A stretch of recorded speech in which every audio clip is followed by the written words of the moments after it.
আকাশবাণী কলকাতা। এবার শুনবেন করোনা সংক্রমণ ও তার প্রতিকার নিয়ে আকাশবাণী কলকাতার সংবাদ বিভাগ প্রযোজিত বিশেষ সচেতনতামূলক অনুষ্ঠান করোনা ক্লিনিক। আজকের অতিথি family medicine expert doctor Adrija Rahman Mukherjee. আজ শুনবেন সাক্ষাৎকারটির দ্বিতীয় তথা শেষ পর্ব। সাক্ষাৎকার নিচ্ছেন অগ্নিবীণ চট্টোপাধ্যায়। কোভিড-19 প্যান্ডেমিকের সঙ্গে সঙ্গে আর একটা প্যান্ডেমিক কিন্তু ভেতরে ভেতরে থাবা বসাচ্ছে, সেটা হচ্ছে মানসিক অবসাদ। এটার সমস্যা কতটা ভয়ঙ্কর হতে পারে আগামী দিনে? মানসিক অবসাদ আসছে, তার নিশ্চয়ই কারণ আছে। আমি একেবারেও বলবো না যে অকারণে লোকে অবসন্ন হচ্ছে। অনেক কিছু আনসার্টেনটি দেখা দিয়েছে, ধরুন অর্থনৈতিক, আর্থসামাজিক, এই যে বাচ্চাদের স্কুল কলেজ ঠিক মতো করে হচ্ছে না, শুধু স্কুল কলেজে পড়া হচ্ছে না আমি সে কথাও বলছি না। ধরুন একটা বাচ্চা ক্লাস 6-এ পড়ে বা 7-এ পড়ে, সে কিন্তু শুধু স্কুলে যায় পড়া শিখতে না, বন্ধুদের সঙ্গে খুনসুটি করতে, একটু দুষ্টুমি করতে, এবং এগুলোর প্রয়োজন আছে। বা একটা ছেলে বা মেয়ে ফার্স্ট সেকেন্ড ইয়ার কলেজে পড়ে, তাকে আমি অনেক সময় তাদের জিজ্ঞেস করি, কিরে বাড়িতে থাকতে কেমন লাগছে? তো স্বাভাবিকভাবে এটা ভালো লাগতে পারে না। আমরাও যখন কলেজে পড়তাম ওই বয়সে আমাদের সারাদিন এই 7 মাস ধরে বাড়িতে থাকতে ভালো লাগার কথাই ছিল না। এরকম খুব অস্বাভাবিক যে একটি ছেলে বা মেয়ে যদি বলে না আমি আছি। অনেকে অবশ্য দেখি যে কম্পিউটার নিয়ে, ল্যাপটপ নিয়ে তাদের নিজের জগতে ডুবে আছে, মোটামুটি একটা জগৎ তৈরি করে নিচ্ছে, কিন্তু সেটাও যে সবসময় এটা ভালো দিক আমি মোটেই বলবো না। তো সেক্ষেত্রে যেটা দেখা দিচ্ছে যে একটা অসম্ভব ধরনের মানসিক অবসাদ তৈরি হচ্ছে। এই যে একটা নর্মাল লাইফ, আমরা তো সোশ্যাল বিং, আমরা তো লোকের সঙ্গে কথা বলতে ভালোবাসি, লোকের সাথে মিশতে ভালোবাসি। ঠিকই আমাদের এই ল্যাপটপ, মোবাইল ইত্যাদির জন্য একটা ভার্চুয়াল ওয়ার্ল্ড তৈরি হয়েছে, ভালো খারাপের প্রসঙ্গে আমি এই মুহূর্তে যাচ্ছি না, কিন্তু একটা সামনাসামনি দেখা হওয়া, কথা বলা, হাসাও বন্ধ মুখে মাস্ক করে, এই যে একটা মানসিক চাপ প্রত্যেকের মধ্যে একটু একটু একটু করে চালিয়ে যাচ্ছে। যখন রোগটা শুরু হয়েছিল সবাই একটা ভেবেছিল 2-3 মাস কতদিন আর হবে, আবার আমরা সেই আগের মতো হাসবো, খেলবো, ফিরে যাব। কিন্তু ধীরে ধীরে সবাই আমরা বুঝতে পারছি যে সেই দিনটা আদৌ আসবে কিনা, একদম আগের মতো যেটা 2019-এ আমরা দেখেছি সেটা আমরা ফিরবো কিনা আমরা জানি না। সেটা থেকে একটা হতাশা থেকে অবসন্নতা বা অবসাদ তৈরি হচ্ছে, সেটা বোধহয় প্রত্যেকের মধ্যে হচ্ছে।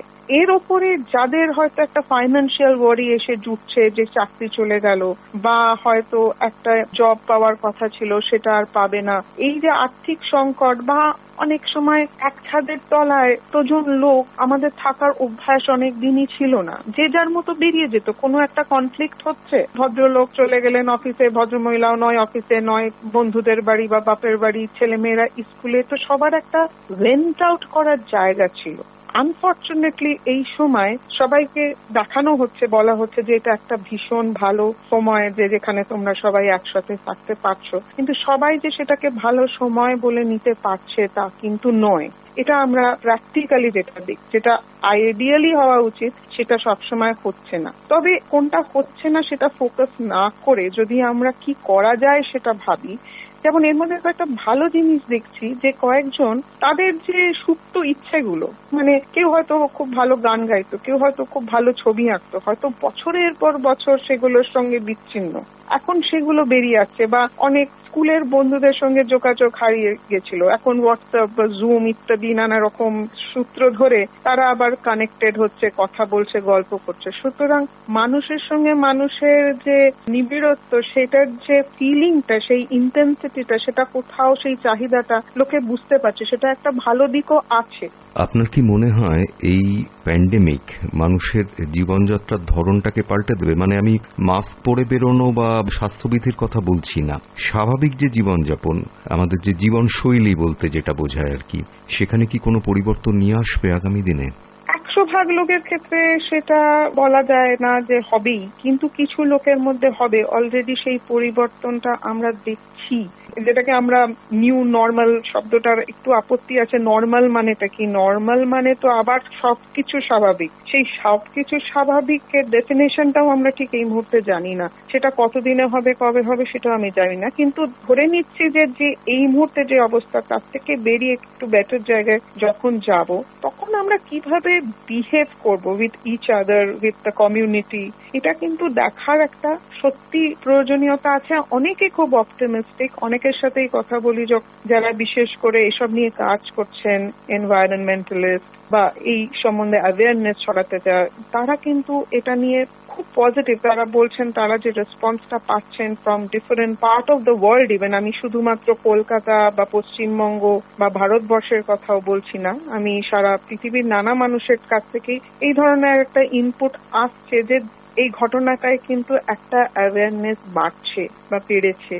তো সেটা আমাদের আগামী ভবিষ্যৎ বলবে। এক্ষুনি আমার মনে হয় এটা নিয়ে কমেন্ট করাটা একটু তাড়াতাড়ি কমেন্ট করা হয়ে যাবে। ছোটবেলায় শুনেছিলাম একজন প্রাজ্ঞ শিক্ষাবিদ, খুবই শ্রদ্ধেয় মানুষ, তিনি তার বলতে গেলে অনুজ প্রতিম একজনকে বলছেন, সেই অল্প বয়সী যিনি, তিনি সবে বাবা হয়েছেন, তো তিনি বলছেন যে বাড়িতে কিন্তু একটা কৃত্রিম অভাব রাখবে। এই কোভিড কি আমাদের সেই শিক্ষাটা অন্যভাবে দিল? খুব সুন্দর কথা বলেছেন। আমি তার সঙ্গে আমার নিজের বাবার কথাই মনে হচ্ছে। একবার আমাকে ছোটবেলায় বলেছিলেন যে আমার আছে কিন্তু তোমাকে আমি দেব না। তো এই কথাটার মানে সেই বয়সে বোঝার আমার ক্ষমতা ছিল না, একটু হয়তো রাগই হয়েছিল, কিন্তু পরবর্তীকালে বুঝেছি কথাটার অর্থটা কি ব্যাপক। তো সেখানে আপনি যেটা বললেন যে এই মুহূর্তের সেই ভদ্রলোকের কথা, যে এই কৃত্রিম অভাবটা তৈরি করে রাখা, এটা তো আমি জানি না, এখনকার অভাবটা বোধহয় আমাদের কৃত্রিম নয়, এটা সত্যিকারের অভাব। কিন্তু এইটা আমাদের যদি একটা শিক্ষা দেয় যে আমার যতটা আছে আমি ততটা ব্যবহার না করে, যেমন একটা অপর্যাপ্ত ব্যবহারের জায়গা থেকে নিজেদেরকে সরিয়ে আনা। আমি খুব একটা ছোট্ট এক্সাম্পল দিচ্ছি। আমি অনেক সময় খুব ইয়াং জেনারেশনদের দেখি যারা ধরুন ওই কল সেন্টার বা এই ধরনের কাজ করে, হয়তো 20-25 হাজার টাকা কি আরো কম মাইনে পায়, কিন্তু তাদের প্রত্যেকের হাতে খুব দামি মোবাইল ফোন। আমি অবাক হয়ে দেখতাম যে এত দামি মোবাইল ফোন। অনেক সময় জিজ্ঞাসা করেছি কিভাবে এটা এলো, বা প্রশ্ন করেই ফেলেছি কৌতূহল বশত, শুনেছি যে ইএমআই দিয়ে কিনেছে। এখন এই যে ইএমআই শব্দটা বা ক্রেডিট কার্ড, এগুলোর মানেটা কি? এটা তো এক ধরনের ধার, এক ধরনের লোন। তার মানে আমার যতটা ক্ষমতা আমি তার থেকে বাইরে গিয়ে আমি পা ফেলছি। এই যে লোভের চাদরে আমরা পা ফেলছি, এইটা কিন্তু কোথায় গিয়ে থামবে কোনো ঠিক নেই। এই যে ম্যাটেরিয়ালিস্টিক ওয়ার্ল্ড, কনজিউমারিজম, মার্কেটিং, এই যে পুরো ব্যাপারটা আমাদেরকে ঘিরে ধরেছে, যেমন টিভি খুললেই অজস্র অ্যাডভার্টাইজমেন্ট, কিন্তু কোথাও যেন আমাদের এই লোভটা আমাদের কোথাও একটা টেনে নিয়ে যাচ্ছিল, বা এখনো কি হবে আমি জানি না, কিন্তু সেটা আমরা দেখেছি যে আমাদের যতটা ক্ষমতা আমরা তার বাইরে গিয়ে করছি, আমরা সেইখানে কিন্তু সীমাবদ্ধ আর থাকছি না, যার ফলে অনেক জায়গাতেই একটা সাংঘাতিক পরিণতি হচ্ছে। সবসময় যে মানসিকভাবে আমরা সেখানে হ্যাপি হচ্ছি তা কিন্তু নয়, কারণ happiness quotient does not depend on our material gain. এটা বুঝতে বুঝতে আমরা অনেকটা বয়স পেরিয়ে যাই, যখন হয়তো পেছনে তাকিয়ে মনে হচ্ছে ওই সময়টা ওইটা না করলেও ভালো হতো বা ঠিক হতো। কিন্তু সেই যে পাঠটা, সেই পাঠটা কিন্তু আমাদের অনেক কম বয়সে বা আজকের প্রজন্মকে এটা অনেক আগে দেওয়া উচিত ছিল। এই পাঠটা আমরা হয়তো মা বাবা হিসেবে দিচ্ছিলাম না, প্রকৃতি কি তাদের দিয়ে দিল।